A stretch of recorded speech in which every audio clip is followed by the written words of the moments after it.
and welcome to Witch Hat Chats. Come on in and sit for our spell. We're sponsored by Evermoving We Rise, Moonlight Potions and Charms, and Saul Ravencraft, Wizard for Hire. I am your goddess host, Miss Nikki Kirby, and Saul Ravencraft is somewhere around here. And from what I understand, he happens to be Santa Claus this month, or at least that's what he keeps being hired for, Yeah. because the real Santa Claus, for some reason, is extremely busy running around and doing other things. Here I am. Oh, there you are. Good to see you. Good to see you too. So, what you been up to, Mr. Saul? Well, like you said, there's been a lot of Santa. Uh, at the beginning of the month, it was pretty intense. It's slowed down a little bit after about the middle of the month, and as we get closer to the day, things are quieter, but plenty to do. There's a lot of reorganization that I'm doing. I've got media editing that I'm working on, and also gearing up for what I want to bring out of 2025. I'm really looking at how to lean into the 364 unhalloweens and to expand everything that's going on with that. But I've never done quite that sort of thing before, so it's new and exciting, and if I'm honest, a little intimidating. But that's all part of how you move forward, isn't it? Well, every day can be Halloween. Every day is magical because you're magical. So, every day is Halloween because you're Halloween. Well, and There we that's go. that's really what the whole concept is Halloween comes once a year, but there are 364 unhalloweens that we can be celebrating. And the key components that I see that go in with that celebration is one, you get to be whoever you want to be, and no one Hmm. gets to say anything about it. Right?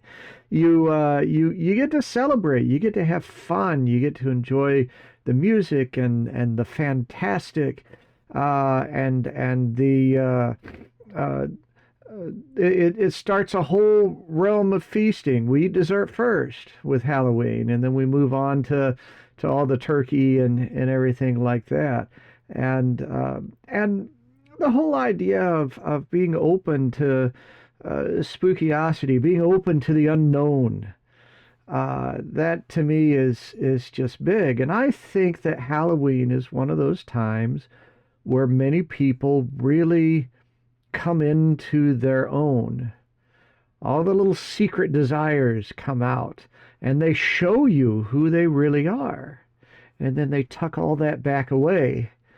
And I'd love to create a safe context where people can just pull that out all year round. I mean, ultimately, it would be wonderful if I inherit like a big empty Walmart building, and then we can turn it into many different uh, places of safe context for people. But for now, piece by piece, we had the premiere event the beginning of November, and it went well, for a first time thing.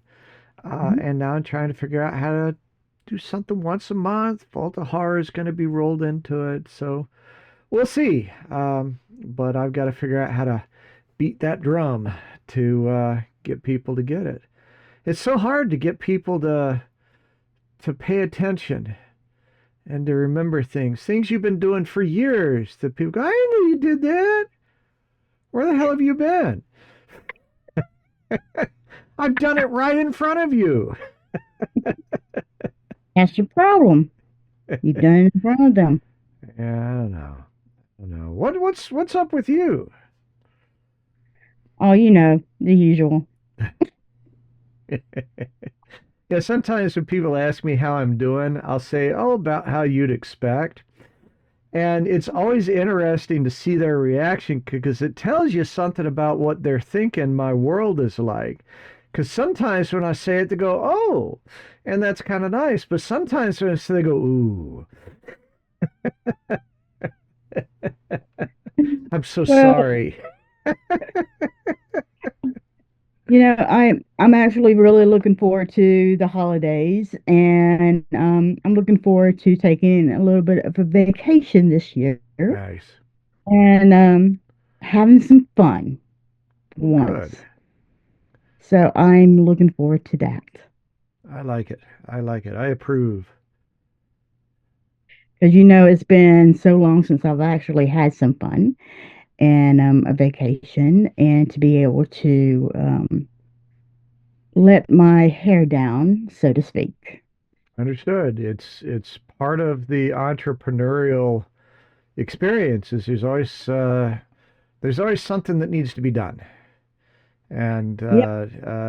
you can always find a reason to just isolate and work on tasks. So taking that break is good. I hope you turn that into a lifestyle. I really need to turn that into a lifestyle, right? Yeah, absolutely. Ah, so I see someone or someone coming down the path. Wait a Hmm. moment. I think you're right. And I Oh, hear the door. Let's see who it oh, is. hey Saul, it's Jamie Waggoner, the author of Hades, Myth, Magic, and Modern Devotion, who's dropped by. She just come by to see us. Oh my How you gosh, I doing, knew Jamie? it. The show's gone to hell.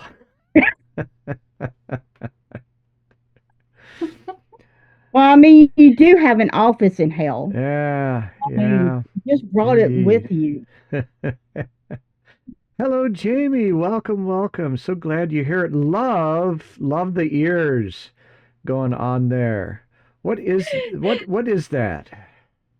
Thank you so much. Oh, I'm so happy to be here. I was inspired by Miss Nikki's fabulous hat, and so I went and got my own hat, which is my Arctic fox ears Very hat. nice. And here in Alabama, it's maybe cold enough one day to wear. Yeah, it's very similar in Austin, Texas. Uh, but those days that you need it, you really need it. Oh my goodness, Saul, I used to live in Austin, Texas. That was my stop right before I moved here to Alabama. Oh, how fun. How long ago was that? I lived in Austin from 2011 to 2018. Wow. Wow. Yeah, so you got to see the great transformations going on. Yeah, and it's not getting any better. Well, I still have very good friends that lived there. Um, and, I think that they're kind of the same opinion as you are. Yeah. Yeah. Yeah. You know what, Jamie? You're just in time for our tea divination. Ah, yes.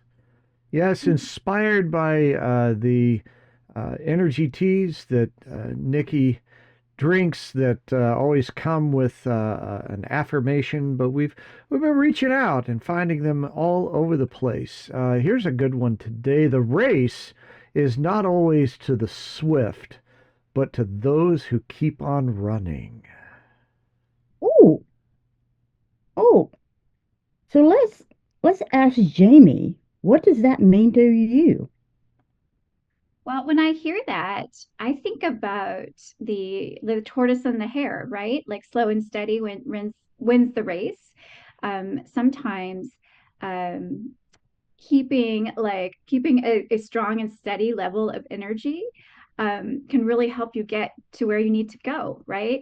Of course, there are like certain times in life where we have to have that burst of like frenetic energy, but yeah, I think that with sort of like all the chaotic vibes in the world and our constant like news cycle and social media and everything else, if you can find something that can keep you steady through all of that, I think that that's very magical indeed. So that's kind of what it makes me think of.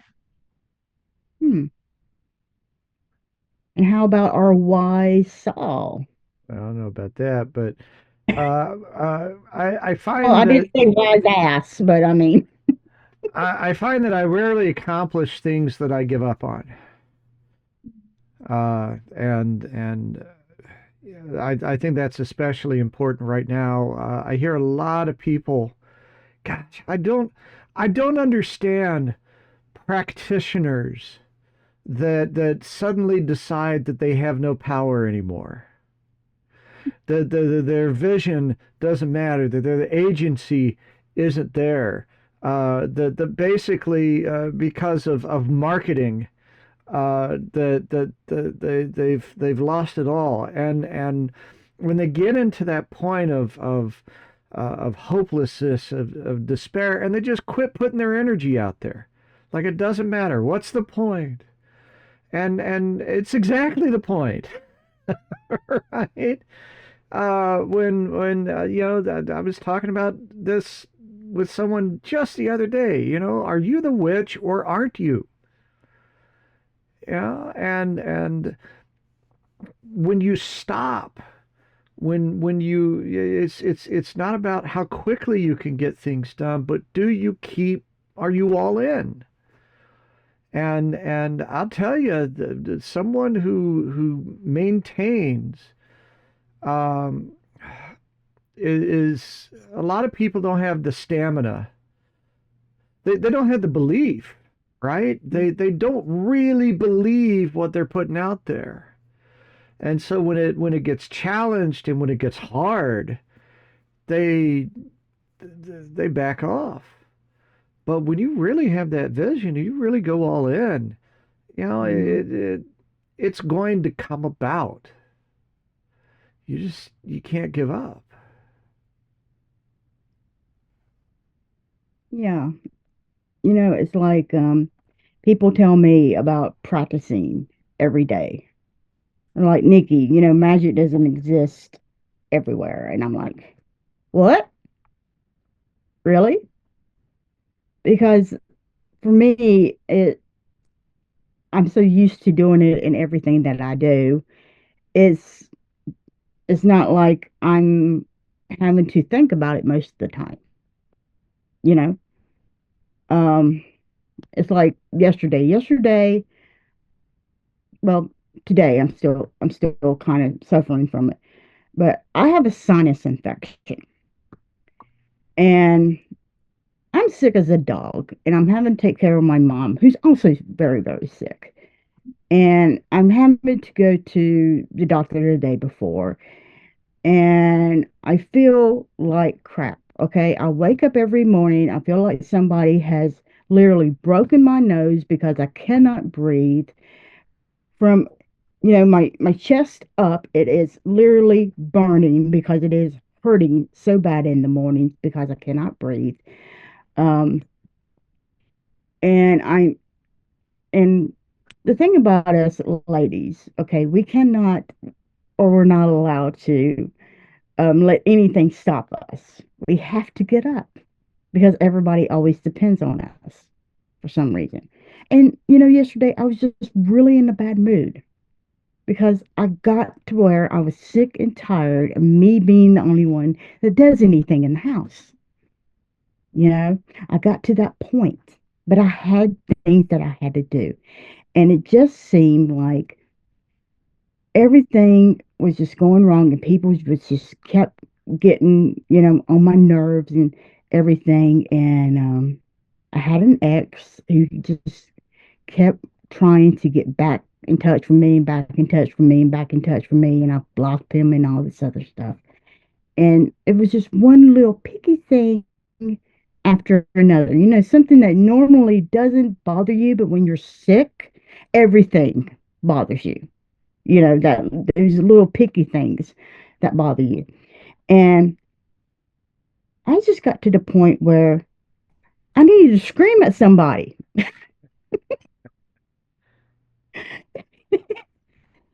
And I finally did scream at somebody, I was which going I to ask you that. I'm apologize. like, who did you scream at? Yeah, yeah, I screamed at my best friend.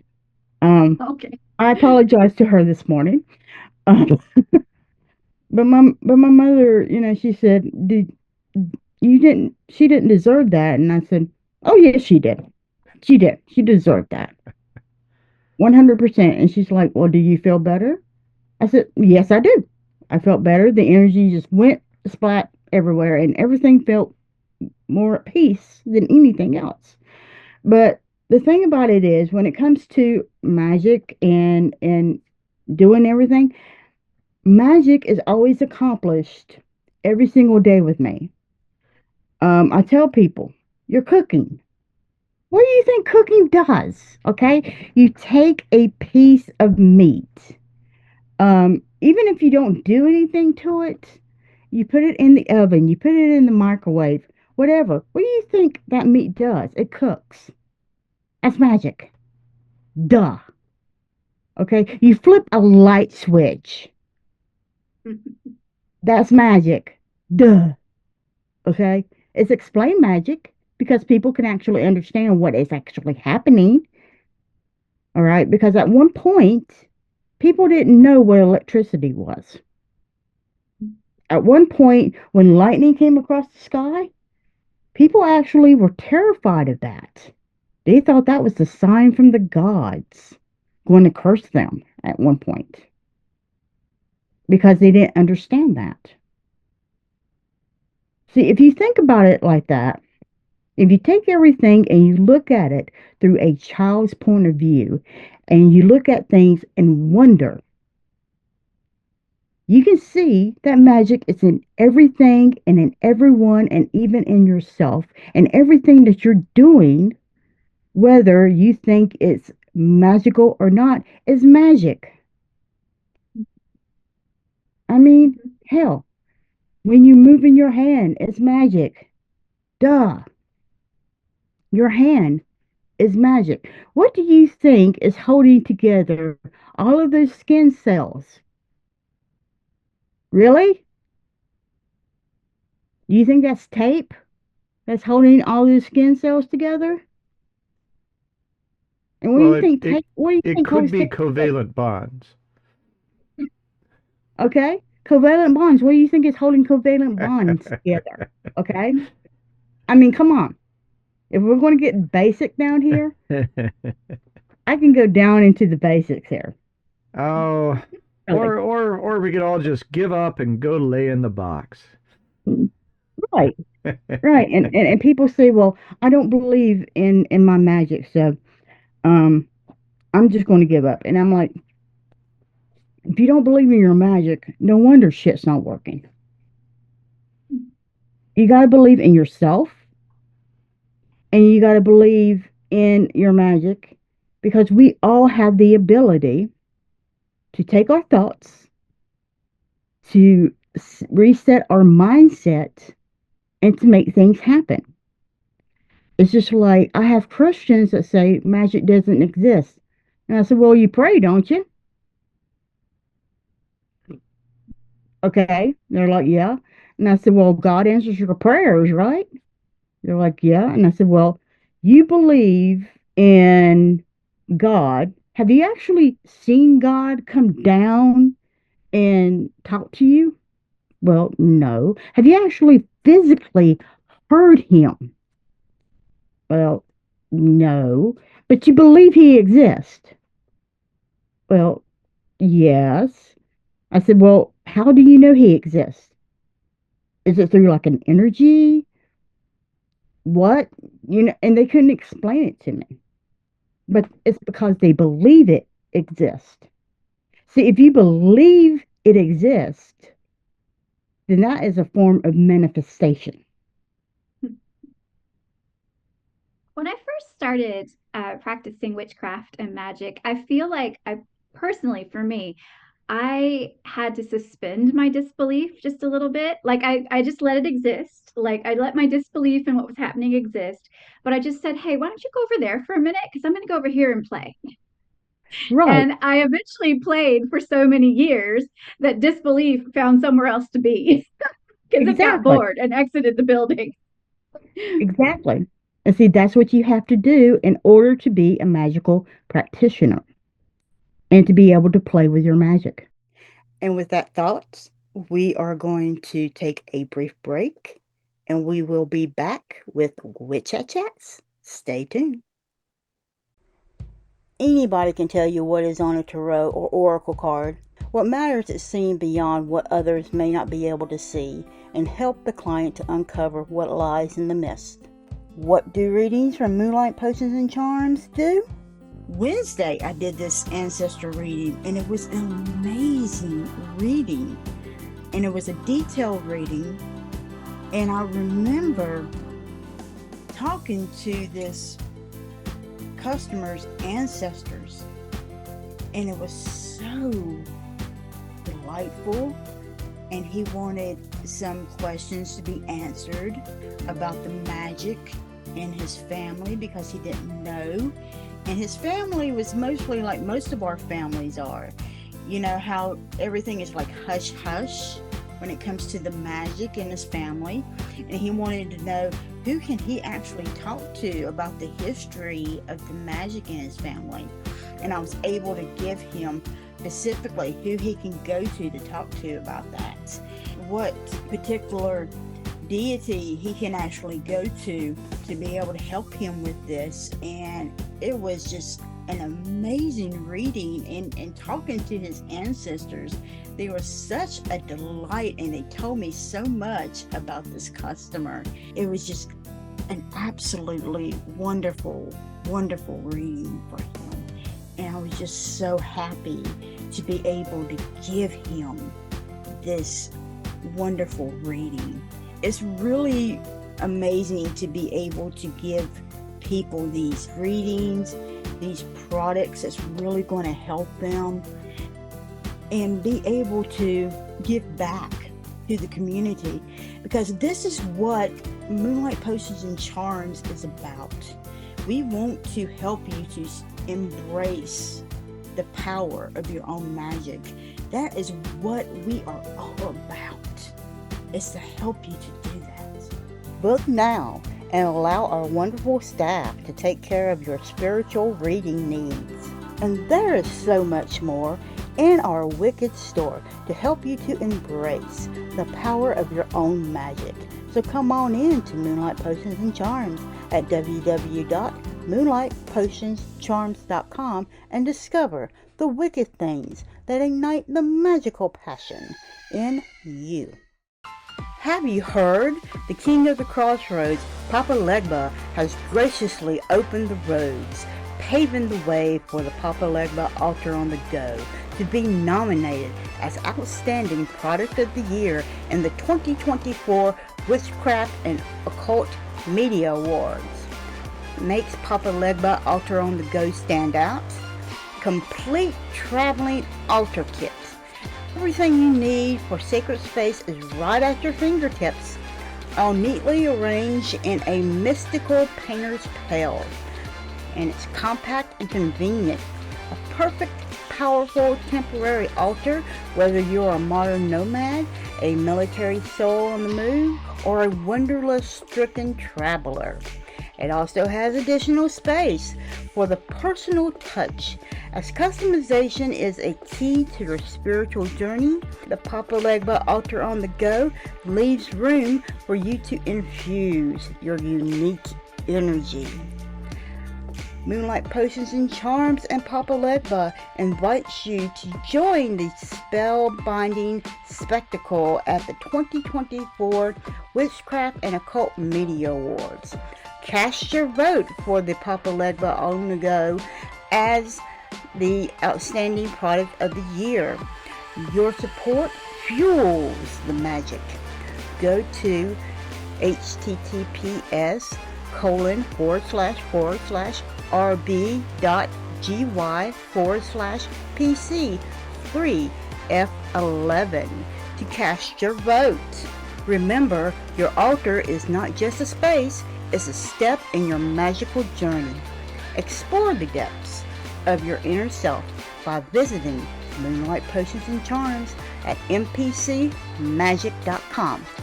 Be ready to embrace the power of your own magic. Have you wondered what spirituality is? Spirituality is limitless, as it does not contain any boundaries on beliefs or practices. Spirituality's most important component is personal experience and allows one to explore it freely. Evermoving We Rise is a spiritual moving tradition, as our name is our lifestyle because we are persistently rising and moving forward. We realize that everyone's spiritual journey is extremely personal, but more easily traveled with reinforcement. We'll teach you to become friends with your shadow, emerge your authentic self, and give you time and space to develop your own spirituality. And when situations bump back, you'll have the entire community behind you, as we are a magical family who work to sustain each other. Discover the benefits of working within a society dedicated to helping you grow on your personal path. Visit us on our website, Linktree, or Facebook page and discover why we don't fit in the box. Hey there, it's Saul Ravencraft here on Witch Hat Chats. I'm with Miss Nikki Kirby, and Jamie Waggoner is in the house, author of Hades, Myth, Magic, and Modern Devotion. Wow, there aren't a lot of Hades books out there. Yep, right here. No, everybody's got their Hades. Yeah, show your Hades. Show your Hades if you got it. No, there's not actually. There are a few books out there. They're not really related to Hades worship and devotion or using Hades in your magical practice. They're mostly sort of scholarly books that talk a little bit about mythology and a little bit about ancient history and things like that. And I certainly used them when I was researching Hades. But I started working with Hades in 2016, almost by accident, actually. I wasn't seeking him out. But I was invited to hold his energy for an entire week of witch camp. It's Vermont Witch Camp. It's one of those reclaiming tradition camps, Starhawks tradition. And the theme of the camp was Persephone's descent. And I was on the ritual facilitation team, and each of the team members decided to pick a character from the myth and really study them and really bring their energy to camp. At this point in my journey, I was working primarily with the goddesses of the Welsh pantheon, so like Ceridwen and Bronwyn and Rhiannon, Blodeuwedd, that crew. But I've always loved the story of Hades and Persephone. And in fact, my college roommate was named Persephone. If that's an instance of foreshadowing, I don't know what it is. So I kind of waited around. Everybody was sort of picking who they wanted to study with. And, nobody picked poor Hades. He was the last kid on the playground. And I felt, first of all, I felt kind of sorry for him, but I'm like, somebody's got to pick Hades. And so I did. And I found out, that was my first time in really working with him, with his mythology and with him in a magical context. And I found that very quickly that there was not much about him, basically. Basically, we have the Homeric hymn to Demeter, which is the story of Hades abducting Persephone and Demeter's search for her daughter. Of course, it's just an allegory for the changing of the seasons. And, we also have like blue Hades in the Disney movie with his hair that's like constantly on fire. But there's really not much about how to really get to know him deeply and to work with him in a magical context. And that's what started my journey. And so I basically wrote this book as a result of the research I did and the experimentation I did magically and working with him and getting to know him. And I really wanted to build a more complete picture of who this god is, because there's a lot more complexity than just that story about Hades and Persephone. So one of the things, at the beginning of the show today, we made all the obvious jokes, right? And played into that idea of Hades, but I've got some tools that I work with where Hades does come up, gods and goddesses and that sort of thing. And my understanding of Hades has really transformed. Um, once once I dug in a little bit, nowhere near your depth, but sort of getting off of the obvious path there. What is it that you think people really need to get over to connect properly with Hades and what Hades has to teach us? That's an excellent question. Thank you for asking that. So, first of all, I do address it a little bit in the book. The idea Hades mistakenly got equated with the Christian notion of hell and the devil. And they're actually just two totally different mythologies from one another. They're really not even the same. But unfortunately, that sort of lost in translation moment happened, and that's one of the hardest things for people to get over, because we do have a lot of influence of Christianity and Abrahamic religions, certainly in our culture here in the Northern America and the United States. And so that kind of hangs around. People really have to kind of get past that, and get to know him a little bit more. And I think, one of the things I struggled with, certainly when I first started, made the decision that I wanted to work with him almost exclusively, and also write the book, was struggling with the context of that primary myth, where we know that he possibly abducts Persephone to the underworld, and sort of the really complex issues that come up there about consent and body autonomy, and cultural norms and customs then versus now, all of those things. So I think that is sometimes hard for people as well. And he's I don't really like to use the word dark in a negative context, so I don't call him a dark god, because I don't I call him, he's more shadowy. He's a little bit more mysterious. He's a little bit more liminal, a little bit more you have to really sort of he's subtle. He's subtle and at the same time very magnetic. So I think that sometimes people are a little bit scared that working with him is going to bring up some more of those subtle issues, some more of those. I heard that if I say shadow work, we all take a drink. Like, it's going to bring up some of those like shadow issues, and it certainly can. But that's not all he's about, right? Mhm.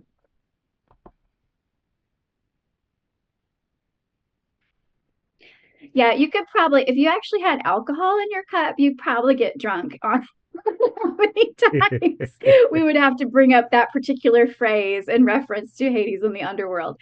But it's not all that. I mean, I can tell you that for certain, because working with him has given me such an appreciation for all the experience that we get to have in our mortal lives, like just the breadth of everything that we get to experience, and also such an appreciation. It really kind of turns this idea of being scared of death and what happens after. It turns it on its head, really, when you get to know him, because of how much he cares for the shades that are in his realm, and how seriously he takes his responsibilities, and things like that.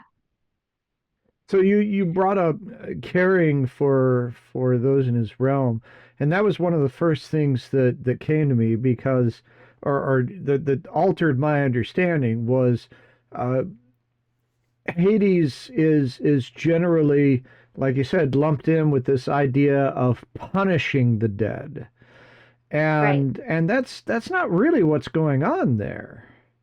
No, not at all. Hades doesn't even judge the dead for the most part. He has like a trio of judges in the underworld who are tasked with doing that. And it's not really judging you as far as punishment. It's almost like a sorting hat, right? Like, it's telling you which common room you're going to spend your lifetime, your underworld experience in. And, really, honestly, most of us mortals will end up in the asphodel fields, which is, to me, I equate it to like an airport lounge. You're just waiting to catch the next plane. And it's not the best place in the world, but it's not the worst place in the world. And you're just sort of drifting around, right?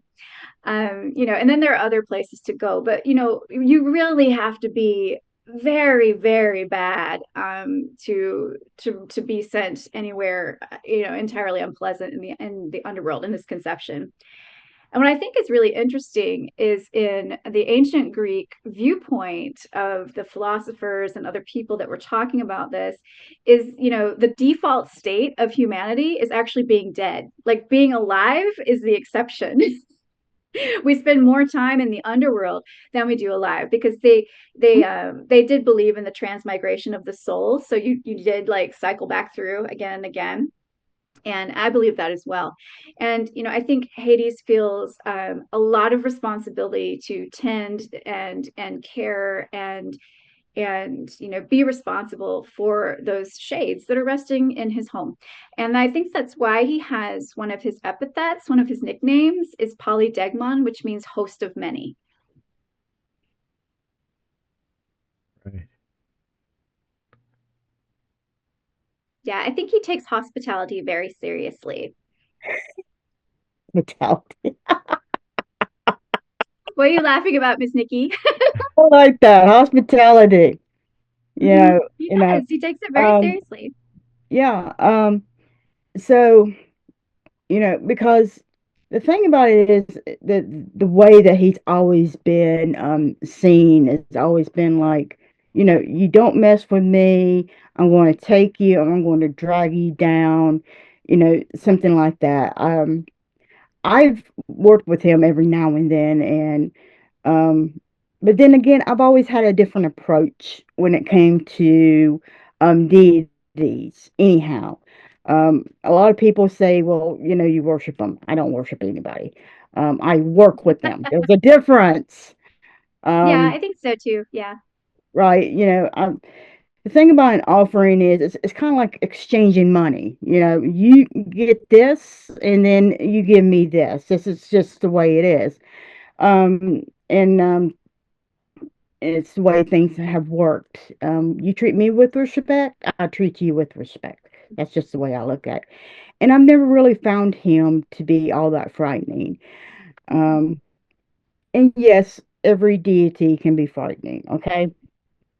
I've even had Hecate to kind of scold me from time to time, okay? But the thing I was really most interested in when in your book, because I'm just sitting here just going through it, is what you call the good death. Now, could you explain that chapter in your book? Chapter 8? Yeah, absolutely. So the good death deals with it deals with how we look at death in our modern culture, and how, at least again in North America, here in the United States, we tend to be very death phobic and death avoidant. We Hmm. don't really want to talk about it. We don't really want to deal with it. When people in our lives die, they are handled by a hospital or perhaps a mortician, like some sort of death professional. We don't have the bodies at home. We don't tend to bodies ourselves. We don't even see animals die. We buy food in plastic packages at the store, right? So we're not very close to death. And that's one of the things that happened when embalming came along, right? And so right now, people are again starting to talk about, why are we so death avoidant? How can we make it a more normal part of our lives? How can we give each other and ourselves a good death? And what that means is sort of, how do we want to be memorialized? How do we want to be ritualized? How do we want to live our lives so that we leave the legacy that we want for generations to come? What happens in the world when tragedies happen and there are perhaps people that didn't die good deaths? How do we work with those beings so that we can transition them and cross them over and help them find rest and peace in the afterlife? And a lot of people don't know this, but Hades has two daughters. One is named Macaria and one is named Melinoe. And there's sort of two aspects of this question of the good death, right? So Macaria is like the blessed death, when you live a long, happy life, you die well, your soul is at peace, you're resting in the fields of Elysium and eating apples and honey, and you everybody has attended your funeral and all the proper rites were done.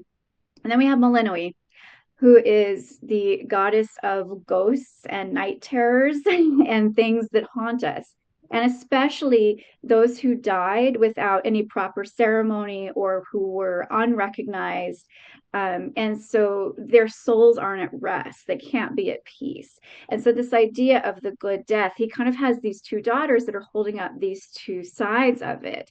And so, it's really just kind of a question of how do we incorporate that for our lot, for ourselves, for those who we love, and for that which is larger than all of us, the collective or the world at large.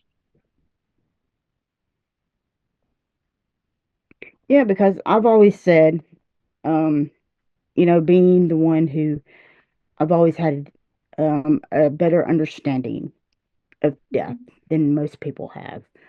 Um, because I've always been able to sing the dead ever since I was a kid.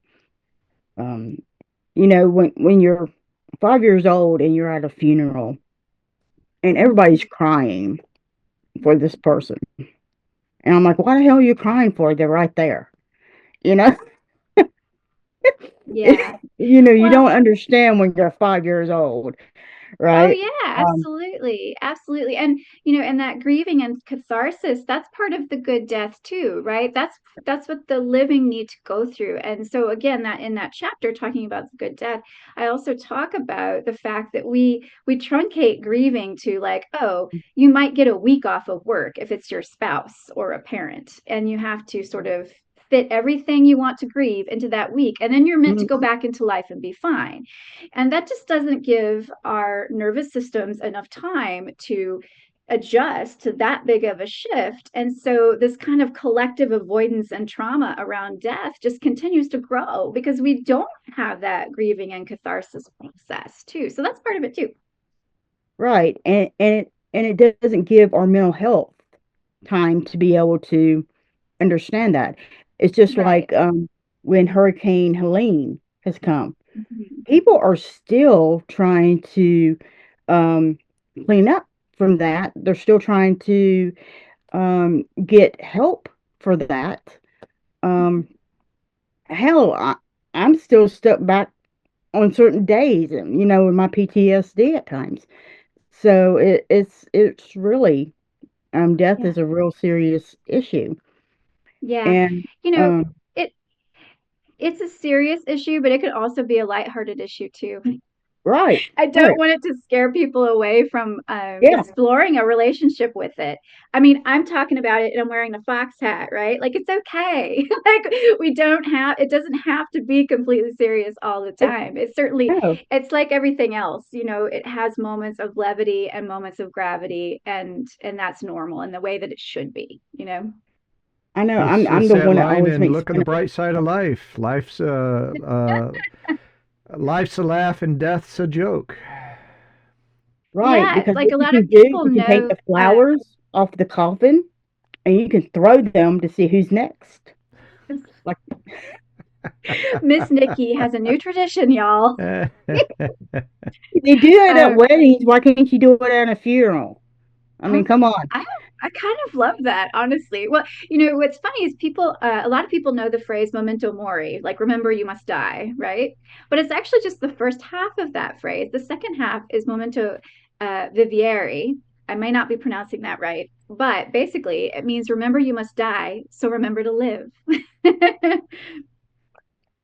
Right. Yeah. So, Jamie, I know Mhm. we got very little time left, and I know you want to talk right quick about your workshops.